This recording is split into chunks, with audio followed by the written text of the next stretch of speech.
चिन्त्या विघ्नरूपाय निर्गुणाय गुणात्मने समस्त जगदाधारमूर्तये ब्रह्मणे नमः। श्री गुरुभ्यो नमः। स्वागत है आप सभी का दिसंबर 2024 के इस मिथुन राशि वाले जातकों के लिए मासिक राशिफल के सत्र में। यहाँ पर यह जो राशिफल है यह चंद्र राशि पर आधारित है।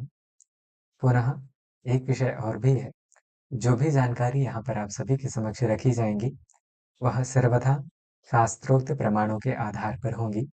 किसी भी प्रकार से कुछ स्वयं से जोड़ या घटा करके नहीं रखी गई है, यथावत प्रमाण के साथ सारी चीजें आपको बतलाई जाएंगी। आरंभ करते हैं आपके राशिफल का। वीडियो के स्क्रीन के आपके एक समक्ष जो है प्रमाण रखे हुए हैं तथा एक समक्ष यदि आप यहाँ पर देखेंगे तो गोचर में कुंडली बनी हुई है। इस प्रकार से यहाँ पर आपके लिए दो प्रारूप में स्थिति को बतलाया गया है। सबसे पहले हम आपके शरीर तथा स्वास्थ्य, तदुपरांत शिक्षा, संतान, दाम्पत्य, व्यवसाय, आपका करियर हो गया, फाइनेंस वाइज चीजें हो गई। अंत में इस महीने को और भी ज्यादा किन उपायों के माध्यम से बेहतर बनाया जा सकता है उनको भी बतलाया गया है, अतः वीडियो को पूरा जरूर देखें। आरंभ करते हैं आपके शरीर तथा स्वास्थ्य से। यहाँ पर आपका जो यह लग्न भाव है, जन्म कुंडली में जो प्रथम भाव होता है वह लग्न भाव होता है। और देह से सौष्ठवम स्वास्थ्यम स्थितिश्चर्यो वपुः सुखम इत्यादि यह जो कहा गया है, इसका अर्थ यह होता है कि आपके शरीर से शारीरिक आगे आरोग्यता हो गई, शारीरिक कष्ट हो गए, अथवा शारीरिक स्थिति से संबंधित जो भी विचार हो गए, समाज में आपका मान सम्मान हो गया, जय पराजय हो गए, आदि सभी विषयों का विचार आपके लग्न भाव से किया जाता है। यहाँ पर आपके जो लग्नेश हैं वह बुध है, तथा आपके जो बुध है वह लग्न से षष्ठ भाव में जाकर के बैठे हैं। षष्ठ भाव का बुध बहुत ही ज्यादा अच्छा परिणाम देता है गोचर में। यदि आप यहाँ पर देखेंगे तो भार्या तनूज कलहम विजयम, यह जो है, जो षष्ठ भाव का जो बुध है वह विजय दिलाता है।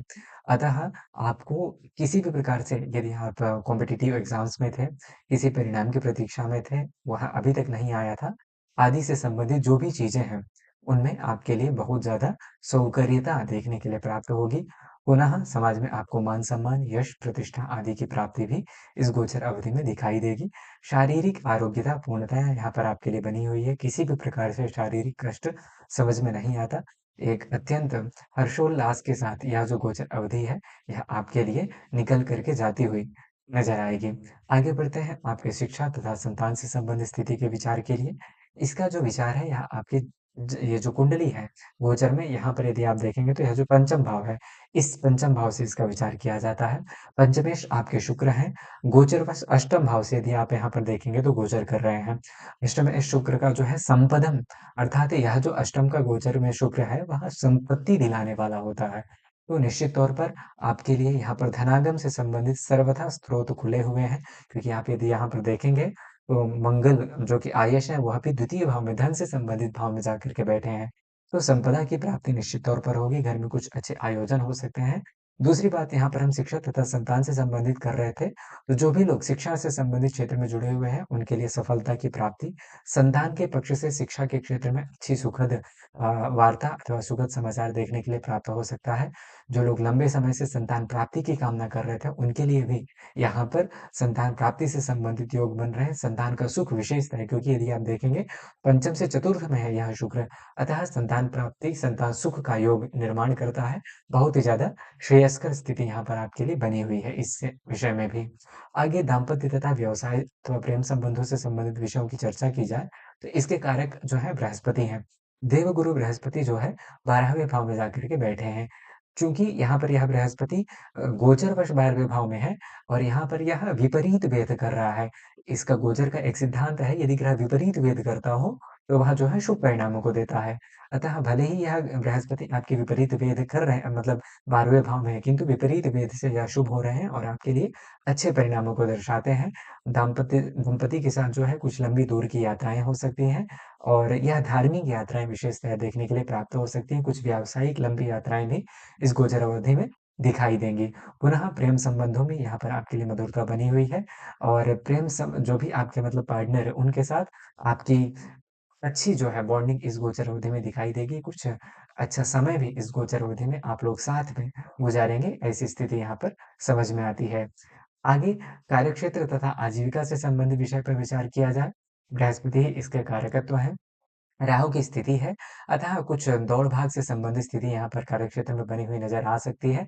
किंतु सबसे अच्छी बात ये है कि बृहस्पति आपके लिए विपरीत वेद से जो है शुभ परिणामों को देते हैं, अतः कार्य के दृष्टिकोण से भी आपकी कुछ यात्राएँ यहाँ पर संभव है तथा आपके जो भी कार्यक्षेत्र है, वहाँ पर भी कुछ धार्मिक आयोजन हो सकते हैं। दूसरी बात ये है कि कार्यक्षेत्र में आपको पदोन्नति से संबंधित स्थिति भी इस गोचर अवधि में दिखाई देगी। मानसिक रूप से सर्वथा प्रसन्न तथा संतुष्ट रहेंगे। अपने जो भी सहयोगी हैं, उनका अत्यंत सहयोग प्राप्त होगा तथा कुछ अत्यधिक जो मतलब आपको कुछ अतिरिक्त जो है कार्यभार भी उस गोचर अवधि में सौंपा जा सकता है, किंतु वह आगे आपके लिए लाभदायी ही रहने वाला रहेगा। आय तथा लाभ से संबंधित विषय पर विचार किया जाए तो आयुष आपके मंगल हैं, लग्न से द्वितीय में गोचर कर रहे हैं। वाणी में संयम ज़रूर बरतना है, नहीं तो यह कहीं न कहीं आपके लिए परिवारजनों में अथवा विशेषतः जो भी आपके बंधु-बांधव हैं, उनके लिए कष्टकारी हो सकता है। आय से संबंधित विषयों पर यह जो है अत्यंत श्रेयस्कर है। आय के साधनों में वृद्धि होगी, धन का संचय भी यहाँ पर आप कर पाएँगे तथा सबसे अच्छी बात ये है कि पारिवारिक जो माहौल है, उसमें कुछ धार्मिक आयोजन होते हुए विशेषतः नज़र आते हैं। परिवार के संबंध से भी यहाँ पर आपको धन प्राप्ति की जो है परिवार के सहयोग से धन प्राप्ति की संभावना बनी हुई है।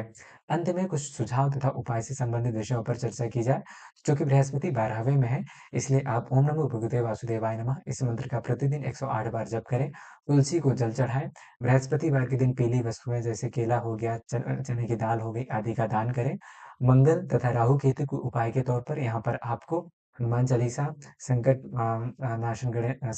मोचन जो है हनुमान का जो एक स्तोत्र होता है उसका पाठ करें, बजरंग बाण का पाठ कर सकते हैं। मंगल तथा शनिवार के दिन किसी भी सप्ताह में 1 दिन जो है हनुमान जी के दर्शन करें और पीली वस्तुओं का दान मैंने दान के तौर पर सजेस्ट किया है पूर्व में ही। गाय की सेवा तथा गाय का दान भी यह गोचर अवधि में आपको अत्यंत शुभ परिणामों को दिलाएगा। इस प्रकार से यहाँ पर आपके लिए कुछ शुभाशुभ वृत्तांत थे।